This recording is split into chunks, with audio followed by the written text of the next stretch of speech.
I just think. So Derrick Lewis said he wants to fight Greg Hardy and he wants Greg Hardy out of the UFC. Wow. Yeah. Just because he called out I Derrick think Lewis? just because he called out Greg Lewis and I guess the beef, the Derrick Lewis. We said Greg Lewis. Oh, Derrick Lewis, yeah. But probably just wants him out because of the stigma that's attached to Greg Hardy. Listen, man, I love Greg Hardy. I want him to do very well. Me and him had this like bromance the first time we ever fucking met. And like it's one of those situations like when can you be forgiven for some fuced up shit? Right, so everyone makes mistakes. Everyone has some things in their life that Ready they want for to be. this? And Gregor Gillespie told me this. I think he's got it tattooed on him. Every saint has a past, and every sinner has a future. Yeah. Or it's every sinner has a future and every saint has a past. Well, like at what point can you redeem yourself from your past? Like you could say sorry 100 times, but then there's still gonna be people that are like, nah, fuck that guy. Also, right? You could build 1,000 bridges. You suck one dick. You're a cocksucker. Yeah, it might be one of those things this is true. where, like, bro, that's one of the truest statements ever. You do something that's wrong one time. I mean, that maybe not wrong to I don't know. 100%. You suck one dick, cocksucker for life. Yeah. You could say it was one time. Doesn't matter. He's in that same boat. Yeah. You could say it was 1-2 times. That's the boat he's in. Like, even when he fought in the Barclays, when you and him met, he got booed fucking heavily. Yeah. I think he, like we said about Kobe, he like embraces the heel a little bit. Yes, he does. But even here, big fucking fight for him. He's fighting. I didn't realize Volkov was that high. Volkov was number 7. Yeah, that's where I like, cause this is his 4th fight in the UFC. Bro, who? Greg Hardy? Yeah. Yeah, I think so. Like that's a huge leap, bro. Bro, even that one fight, I forget the guy. He's trained at the Black Zillions. I've seen the dude, Rozenstruik, I believe is his name. The guy who just knocked out Arlovski. Yeah. Poof. What? He touched Arlovski like this. Arlovski went fucking flying. Yeah. He has maybe the fastest knockout in heavyweight history. Like he's got some fucking. He's just a big fucking jacked black. Are you dude. saying he trains with Greg? No, he's trained with the Black Zillions before. I've seen him at the Black Zillions. Okay. But Arlovski trains with Greg. Yeah, they're American top team. But like the black dude, he's now gonna fight Alistair Overeem in December because the guy Walt Harris, who's having the problem with his daughter missing, had to pull out. Gosh. But the dude Rozenstruik is like, he seems like the next coming of Francis Ngannou. Damn. Like just touches you, and you're like, nope. It didn't seem like anything hard hit Arlovski, but Arlovski immediately was on the retreat, and then he just hit him like in the neck, and Arlovski face planted like fucking Dunzo. No complaints, no nothing. Like, all right, that was a great stoppage. You saved my life, ref. Damn. And I've seen some of his fights. Like, there's been other people that have taken his shot and kept going, but then the last 2 guys was the guy who beat Greg Hardy. I forget his name, and also like. This is a super duper quick turnaround for Greg Hardy. Yeah. Well, he's got a bad taste in his mouth from fucking, Inhalergate, as they call it. Oh, right. Yeah. So, and that's a no contest. So his last fight, he didn't get a win bonus. They're playing with. But it went the decision. Like, I mean, they're playing with his money. I guess he didn't take any damage, right? Not really. No, he fucking crushed it. So that's the co-main event. I'm actually gonna go Greg Hardy. I think Greg Hardy's gonna land.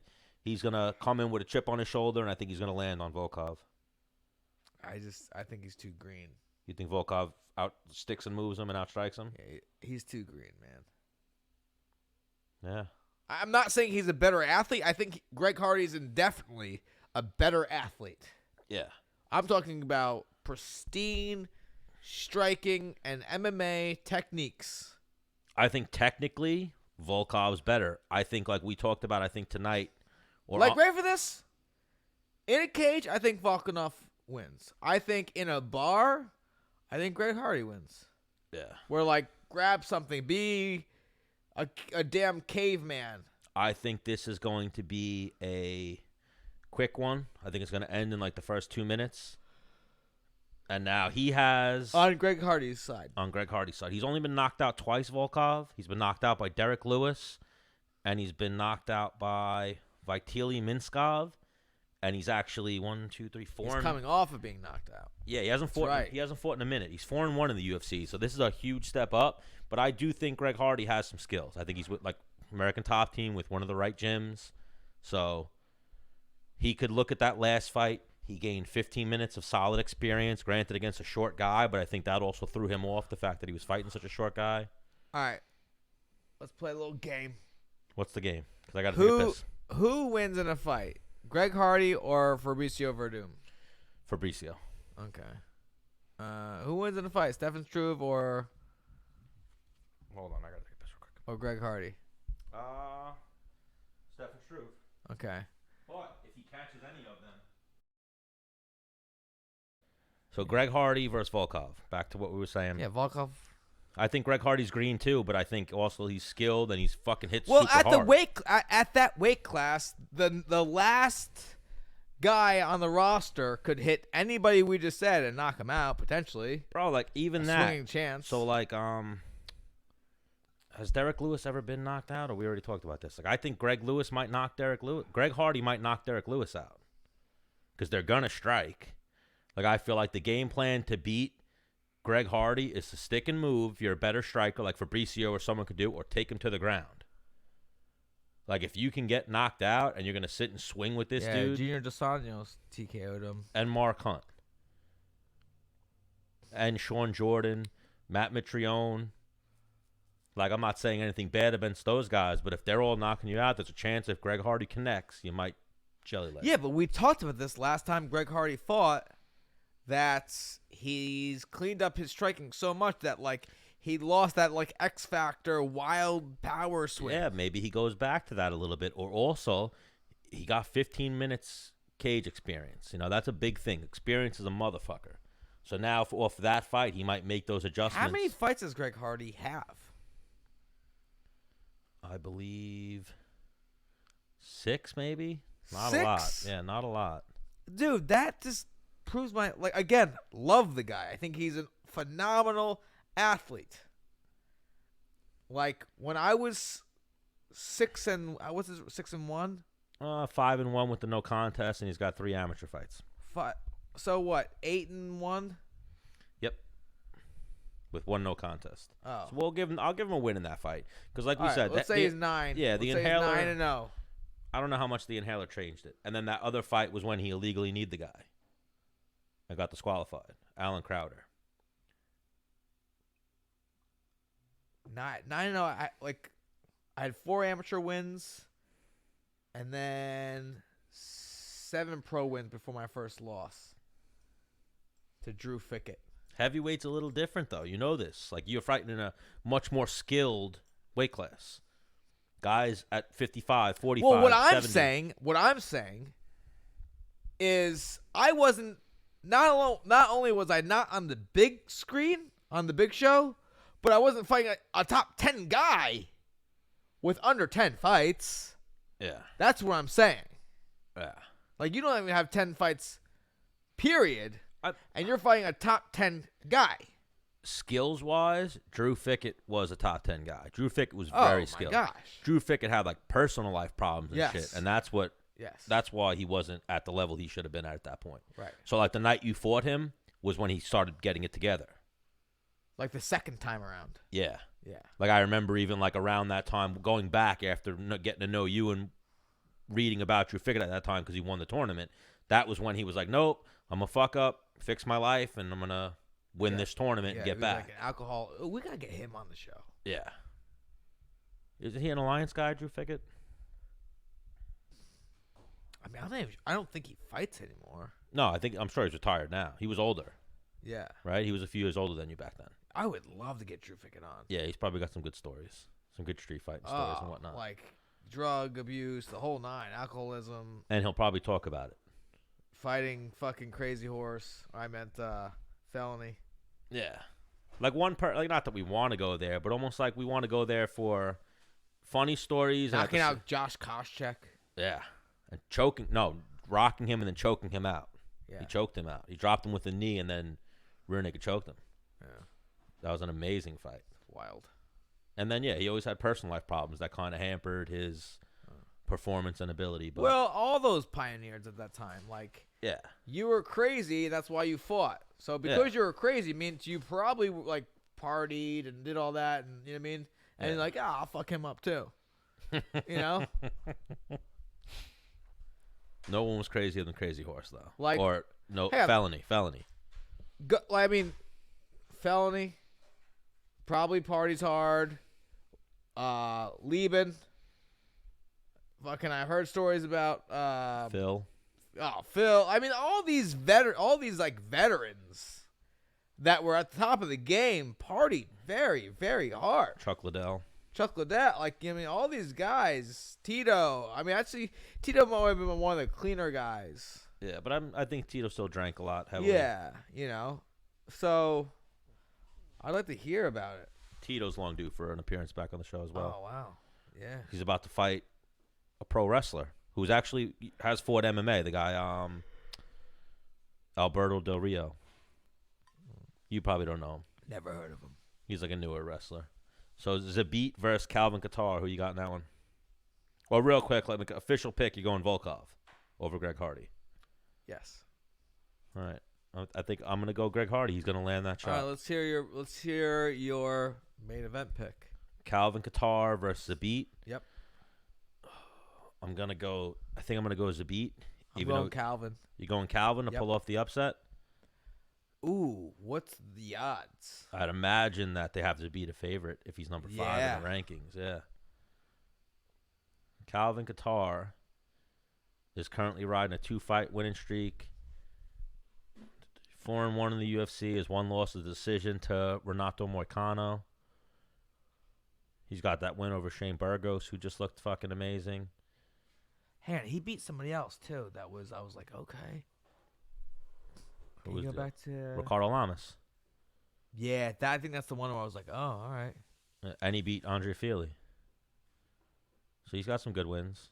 That's where he first came on my radar. Andre Feely. It's because I was getting ready to fight Andre Feely, and he had already fought him, I think. No. He came in after you, Kattar. I know he came in after me. He came in after I fought Feely.